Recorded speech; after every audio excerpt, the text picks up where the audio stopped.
Hello there, everybody. This is Mel Allen. Do you want to learn baseball, son? Then catch these ABCs. M is for Metsies, the Miracle Clones. P is for Phillies and putouts at home. F for Fernando with his fadeaway pitch. O for the Oakland, still striking it rich. T is for Tigers, burning bright in the east. And A, B, C, D, EFUS. It takes all kinds. Big league swings and sways. Coming up on This Week in Baseball.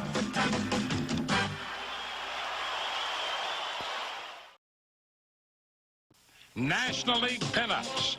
The LA Dodgers, a pretty fair ball club, and Whitey Herzog's St. Louis Cardinals squared off in St. Louis with Darryl Porter back behind the plate and armed. Porter quickly showed why he'd been missed along the mighty Mississippi.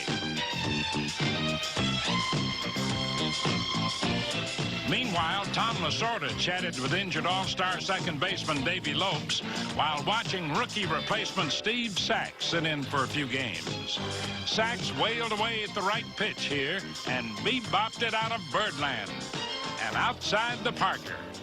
Older Dodger swingmen like Ron Say were in the mood for playing in the key of D for defense, like Say Hey Man and Wow. Catch?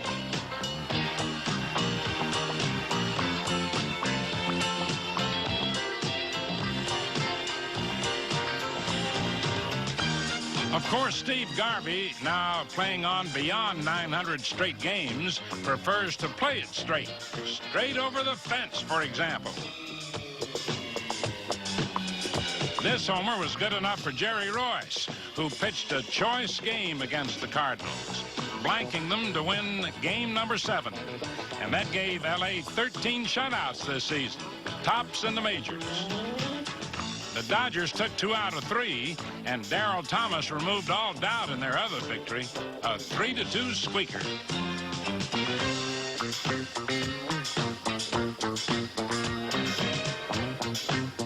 Benefiting from the Thomas tater, Fernando Valenzuela, who had the Cardinals singing the blues.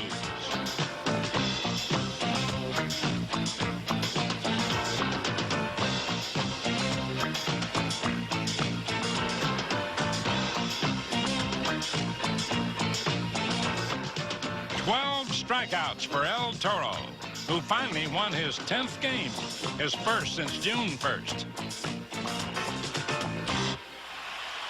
Still, since baseball came back, it's the Atlanta Braves who've been setting the Western pace. A double dose of Bob Horner power was administered against Montreal in a doubleheader. 6 for 9, 2 homers, 5 RBIs. But really capturing the imagination of Atlanta fans, rookie Brett Butler. And frankly, my dear, he should have them feigning the aisles if he keeps hitting like this. Now, he's not Rhett Butler, he's Brett Butler. But given a chance to run, he could write the next draft of Gone with the Wind. At any rate, Clark Gable never made plays like this, especially on a baseball diamond.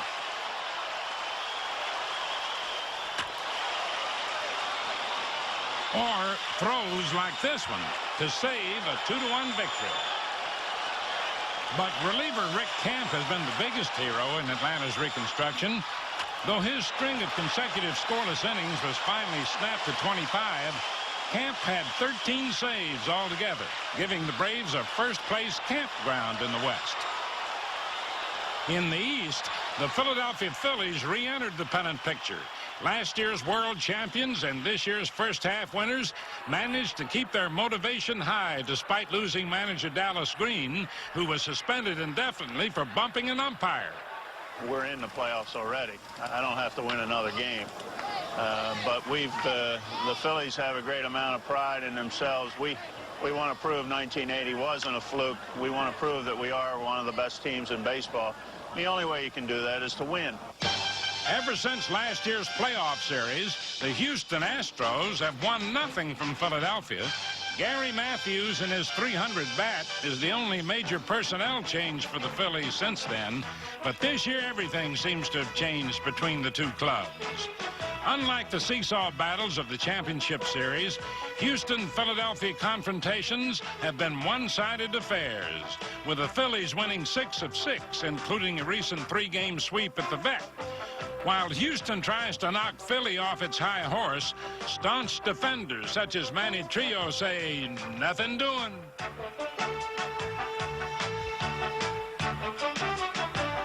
Some clutch plays at the plate spelled the difference last year. This year, the Phillies keep rerunning those plays.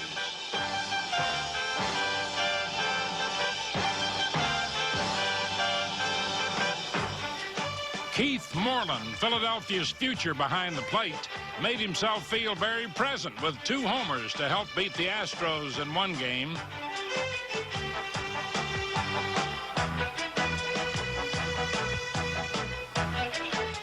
And that made a 9-game winner of Dick Ruthven, a key figure in Houston's denial of a pennant last year. And from the astrological point of view, or anyone else's, Mike Schmidt just can't be charted. Man, he keeps blasting away. 21 homers, 61 RBIs, leading the majors. And this one's a grand slam. Tug McGraw is once again pulling down the final curtain. McGraw helped Steve Carlton earn his 10th win as they shut out the Astros to complete the sweep, while improving Philly prospects of winning both ends of the split season. Meanwhile, the New York Mets are out to win their end of the bargain, and they ain't just toddling around. They're getting a real feel for things. Who's making this metamorphosis of Joe Torre a winner? Well, some are familiar veterans like shortstop Frank Taveras.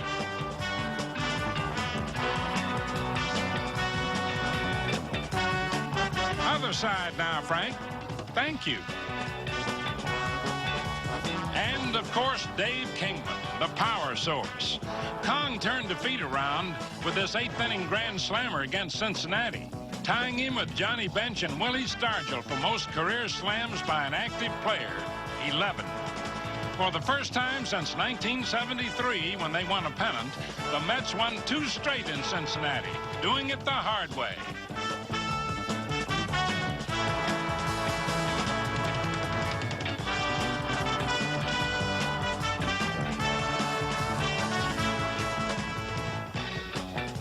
Red-hot Neil Allen saved both victories. In 7 appearances, Allen was untouchable, saving 5 and winning the other 2. That also meant he had taken a hand in 16 of the Mets' first 25 wins. In both games, the Reds appeared headed for victory. Tom Seaver, well versed in past Mets mischief, saw this bad 9th-inning streak work in his favor.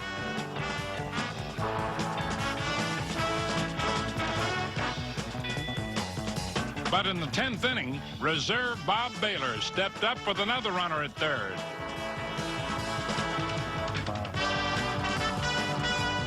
Again, a play at the plate, but this time he is safe. Leading 3-2, Neil Allen faced slugging George Foster with 2 down. Now watch Bob Baylor. How about that? Victory the hard way, folks. But it's been working pretty well for the somewhat amazing New York Mets. Now, time for this week's Volkswagen quiz, brought to you by the 1981 models. Volkswagen does it again. Veteran reliever Mike Marshall joined his 9th big league team recently, the New York Mets, and this week won his first ball game in more than a year. In 1974, Marshall set a National League record with 106 appearances for the Los Angeles Dodgers. Now, can you name the pitcher who holds the American League record for most games in a season? Stay tuned. American League East, second season realignment. Pennant fever strikes the Motor City. The Detroit Tigers, with Sparky Anderson directing traffic, have put the pedal to the metal. Steve Kemp keeps the Tigers purring along, also gets some good long-distance mileage on occasion, while other Bengals keep refueling an offense of interchangeable parts. Richie Hebner, for example, is one of many workers to deliver a winning number on Detroit's high-rolling wheel to the top.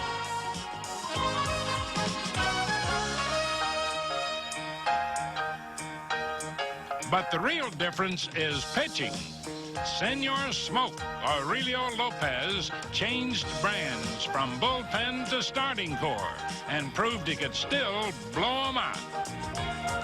And Kevin Sauché, the possessed one, continues to lead the league's hottest bullpen with 12 saves and an ERA around 1 run per 9. Now that's sublime. And helping to secure Detroit's rapidly improved mound work, the steadiest and readiest defensive patrol in the league. Citizen banded and sure-handed.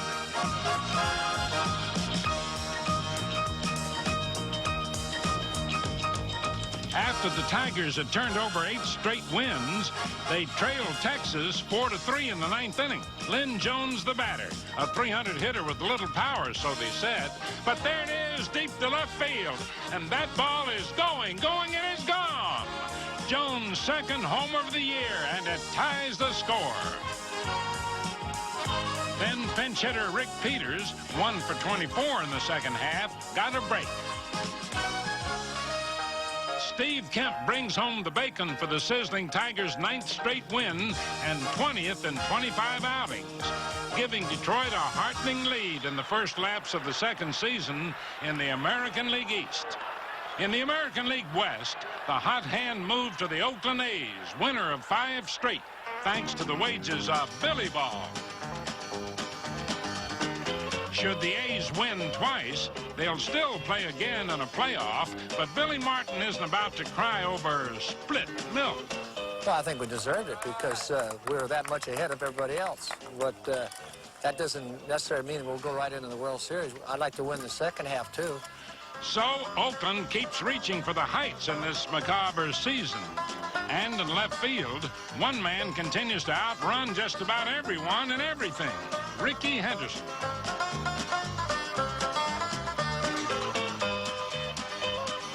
Also still on target, the long baller Tony Armas, who's hitting close to 400 with men in scoring position. Armas raised his homer total to 17 and grabbed the RBI lead with 53.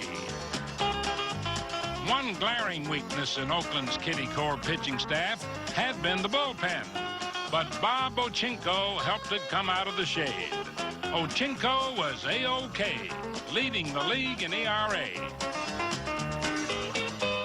And leading the league in complete games is Rick Langford, who keeps the bullpen in the bullpen. Langford shut out the Orioles for his 13th complete game of the season and 41st in his last 48 starts. Other starters like Matt Keogh with an 8-3 record keep making Oakland's pitching statistics the classiest in the majors. Yes, sir. Seems like the A's intend to graduate with honors in the American League West, whether first semester or second semester.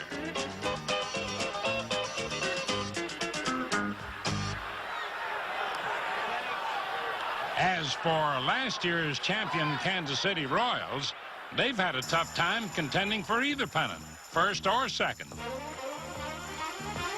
Manager Jim Fry, who must have wanted to chew out his guys more than once this year, met up with the New York Yankee Ball Club, which the Royals had swept away in the championship series less than a year ago. Both clubs had struggled of late, but the Royals got the early jump in the opener of a 3-game series in New York.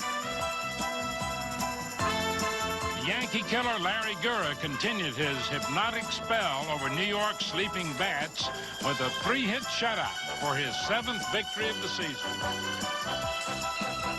But after that, playing the defending champion Royals seemed like silly kid stuff for the Yankees. KC made more than its share of misappropriations.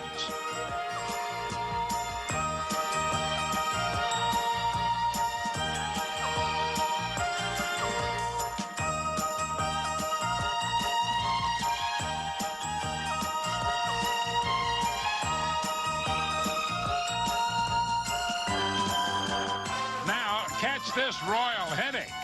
Willie Wilson takes it on the bean. And Larry Milburn takes advantage. Milburn's first homer. Compliments of Kansas City. Given 5 runs, Rick Royschel pitched 6 trimmed shutout innings for his first win in pinstripes. And given 8 runs the next day, Ron Guidry pitched 7 shutout innings for his 8th victory. In 3 second season starts, Guidry hasn't allowed a run. But overall, the early second season had been a whitewash for both New York and Kansas City. Now back to this week's Volkswagen quiz. Mike Marshall in 1979 established an American League record when he pitched in 90 games for the Minnesota Twins. That's, of course, the same Mike Marshall who set the National League record 5 years earlier with the Dodgers. A rare instance where one player holds the same record in both leagues. Next week, Volkswagen will ask you again. Weekdays, FS1 is live with the greatest voices in sports. Nick Wright. This is unbelievable. Skip and Shan. Look sharp today. Colin Coward. Cannot wait. Whitlock and Wiley. No pain, no gain. The shows you love are back. Live. Weekdays starting at 9 a.m. Eastern on FS1. What is that? Mine. Why? It's just that it's... Lavender? Yes, it is. It's for men. But I like the smell of it.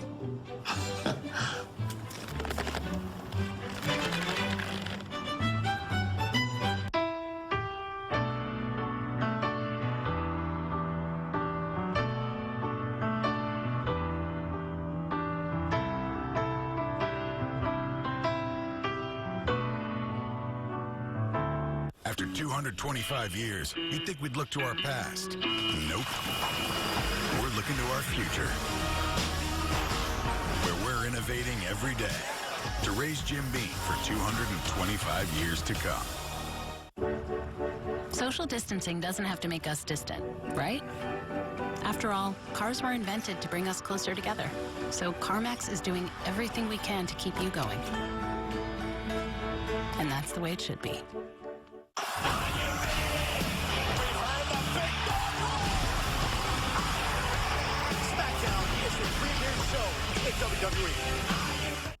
If you're like 58% of Americans, you never went to college. Or you did, but never finished. Why? It was just a hassle going back and forth to campus. At Independence University, all classes are online. No driving to campus. No one at the college even knew my name. At Independence U, you'll get a personal support team, and they'll all know your name. Too many extra costs, like books, fees, parking. We don't have extra costs. We even give you a new laptop and tablet to keep when you graduate. I couldn't fit my schedule around classes. At Independence U, college fits your schedule. 4+ years to get a degree? With us, you could finish in 3. At a typical college, no one cares. Caring about students is what we do best. Independence University held my hand through the process. Don't be afraid to take the leap because it has changed my life drastically. If I did it, you can do it too. Independence U is designed for busy adults like you. 1-800-346-0870. 1-800-346-0870.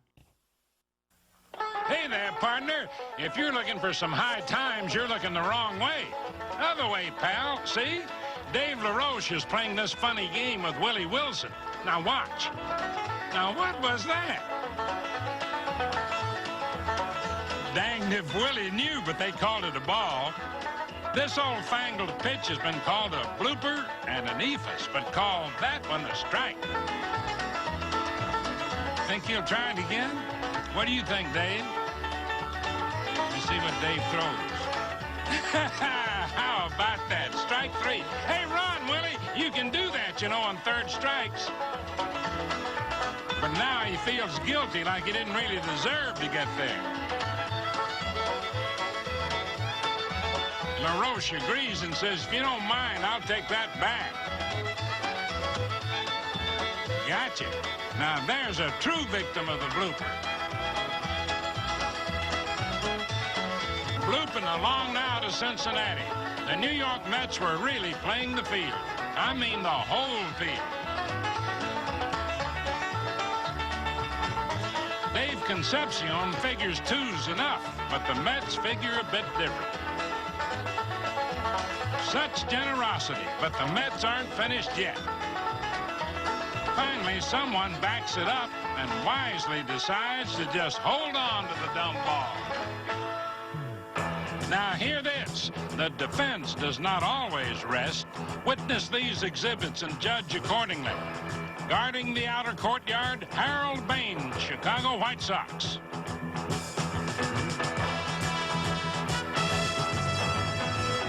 Ricky Henderson, Oakland.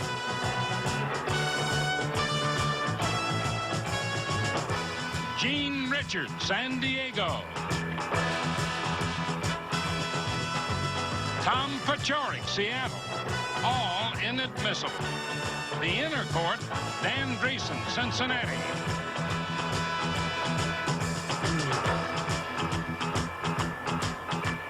Manny Trillo, Philadelphia.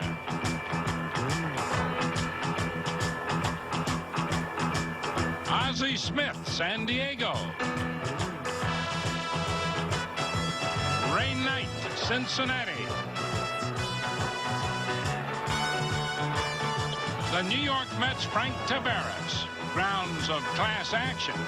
Armed for defense. Gary Matthews, Philadelphia.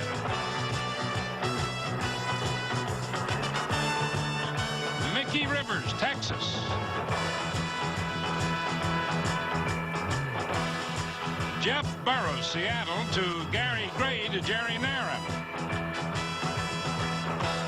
Case closed and the defense rests. Moving now to the lower courts and a serious case in stolen bases. Jeff Stone of the Phillies Class A Spartanburg Farm Club beat Miguel Delaney's league record of 95 stolen bases and had 115 with just 6 games to go. The all-time record is 120, and the 20-year-old Stone still had a chance. Not bad for a guy no one drafted. And right up from A-ball, Kent Herbeck of the Minnesota Twins, recipient of this week's Gillette Special. In his first Major League game, Herbeck got his first RBI against the Yankees in New York. A native of Minneapolis, the young first baseman made quite a leap from Class A ball. My mom and dad were home, and they had a bunch of people over at their place last night watching it on TV. And yeah, I guess it was pretty exciting around Bloomington. It was pretty wild last night, especially after the 12th inning was over. So in the 12th, Kent found himself batting with the game tied at 2-all. George Frazier delivered, and so did Herbeck. Deep to right center. Going, it's gone. How about that? A game-winning homer to beat the Yankees in his Major League debut. Now that is something to talk about.